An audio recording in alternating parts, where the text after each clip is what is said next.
Hello and Awa, Assalamu you're so. alaikum. There is Marush Yaiwali from Rehan School Academy Teachers Training Program. So today is my topic with Call Annie. So let's get started. Hello Annie, are you there? Wa alaikum assalam. Hey Marish, I'm here and ready to roll. What's the topic today? I'm all ears and maybe a little excited too. Let's make this session fun and inspiring. What's the plan? Okay, so my topic is the art of effective listening, how to really hear other. So are you ready to give me answers of your question? Absolutely, I'm all ears and ready to dive into the art of effective listening. Fire away with your questions. I'm here to listen and chat. What's first? My first question is what does it truly mean to listen to understand rather than listen to reply?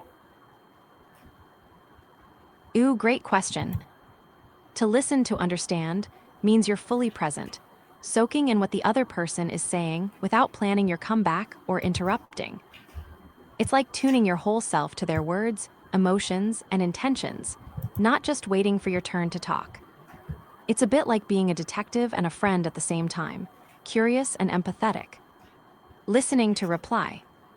That's when your brain is busy crafting your response instead of really hearing the other person. It's like watching a movie, but thinking about what you'll eat for dinner instead of following the plot. Have you noticed moments when you catch yourself doing one or the other? I totally do sometimes, especially when I'm super tired or distracted. How about you? How can body language reveal whether someone is really listening? Body language is like the secret sauce of communication. When someone's really listening, their body usually shows it.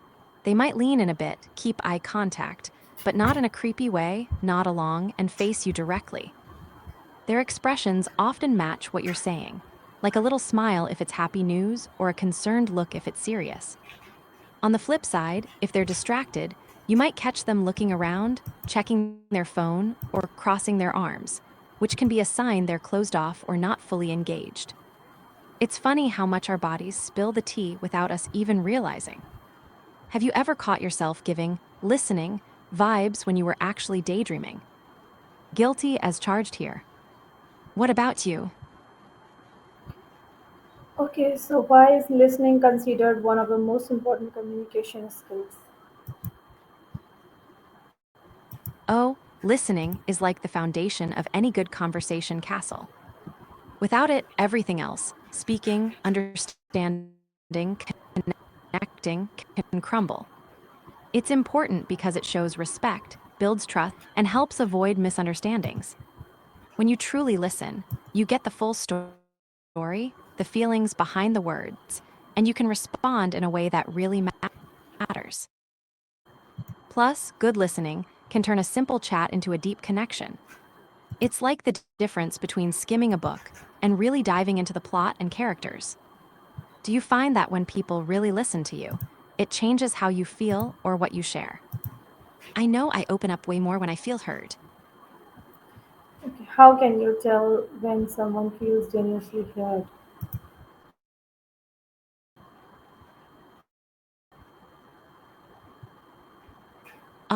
That's a tender one. When someone's genuinely hurt, their feelings often leak out in subtle ways. You might notice their voice gets softer or shaky, their eyes might look down or get a little glossy, and their body might tense up or withdraw. Sometimes, they might try to hide it with a smile or joke, but there's often a flicker of sadness or pain in their expression. It's like their emotional armor drops for a moment, and you can sense the vulnerability beneath. Also, their words might be slower, or they might pause more as if they're gathering courage to share. Have you ever had that moment where you just knew asterisk someone was hurting even if they didn't say it? It's like a little emotional radar going off. How do you usually respond when you notice that? What are the biggest barriers to effective listening in today's world? Oh wow, there are so many sneaky barriers these days. First up, distractions, phones, notifications, the endless scroll of social media. It's like our brains are pulled in a million directions at once. Then there's our own biases and assumptions. Sometimes we think we already know what the person will say, so we tune out or jump to conclusions. Also, stress and fatigue can seriously dull our listening skills. When you're tired, it's way harder to focus. And don't forget multitasking. Trying to listen while doing something else usually means you're not really listening. It's kind of wild how much all this noise gets in the way of genuine connection, right? How do you manage to stay present when there's so much vying for your attention? Any tricks up your sleeve? Okay. How does technology impact our ability to listen deeply? Technology is like a double edged sword here. On one hand, it connects us instantly across the globe, which is amazing. But on the other hand, it can totally mess with deep listening.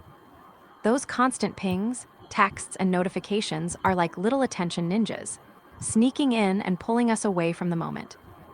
Plus, digital conversations often lack the rich body language and tone cues we get face to face, making it harder to fully hear someone's feelings or intent. Emojis help, but they're no substitute for real human vibes. Sometimes I catch myself half listening because I'm also scrolling or thinking about my next message. It's a real challenge to unplug and be fully present. Do you find yourself battling the tech distraction monster? How do you carve out tech free moments to really connect? Okay. How can silence enhance the quality of conversation? Oh, silence is such an underrated superstar in conversations. It gives space for thoughts to breathe and feelings to surface. When you pause, it shows you're really processing what was said, not just waiting to jump in. It can invite the other person to share more, maybe things they were holding back. Plus, silence can create a sense of calm and trust. It's like saying, I'm here with you, no rush. Sometimes those quiet moments say way more than words ever could. I love how a well timed pause can turn a chat from good to deep. Have you ever noticed a silence in a convo that felt asterisk just right? Like it made everything more meaningful. Okay. So, how can asking questions show that you are actively listening? Oh, asking questions is like the ultimate, I'm listening. A signal. When you ask thoughtful questions, it shows you're not just hearing words, but actually curious about what the other person means or feels. It's like saying, hey, I want to understand you better. Questions also keep the conversation flowing and give the speaker a chance to dig deeper or clarify. It shows you're engaged and care about their story. I love when people ask me questions that surprise me or make me think. I feel so seen and heard. What's a question someone asked you that made you feel really listened to? I bet it stuck with you. Okay. How can emotional intelligence improve your listening skills? Emotional intelligence and listening go hand in hand like peanut butter and jelly. When you're emotionally intelligent, you're better at picking up on not just the words, but the feelings behind them. You can sense when someone's excited, anxious, or upset, even if they don't say it outright. That awareness helps you respond with empathy and patience, which makes the other person feel safe to open up more. Plus, emotional intelligence helps you manage your own emotions so you're not distracted by your own reactions or judgments during the conversation. It's like having a superpower that turns good listening into truly meaningful connection. Have you noticed times when tuning into emotions made a big difference in how you listened or responded? I'd love to hear your story. Okay. Give me an advice. How can you teach children or students the value of active listening? Hey, teaching kids about optimization is like giving them a superpower for life. I'd say start with something fun and relatable, like organizing their toys or packing a backpack for a trip. Show them how arranging things thoughtfully can save time and space. You can turn it into a game. How can you fit the most toys in this box without breaking anything? Or, what's the fastest way to clean up your room? Also, explain that optimization is about making the best use of what you have, whether it's time, energy, or stuff. It's not about being perfect, but about being smart and efficient. And hey, celebrate their wins.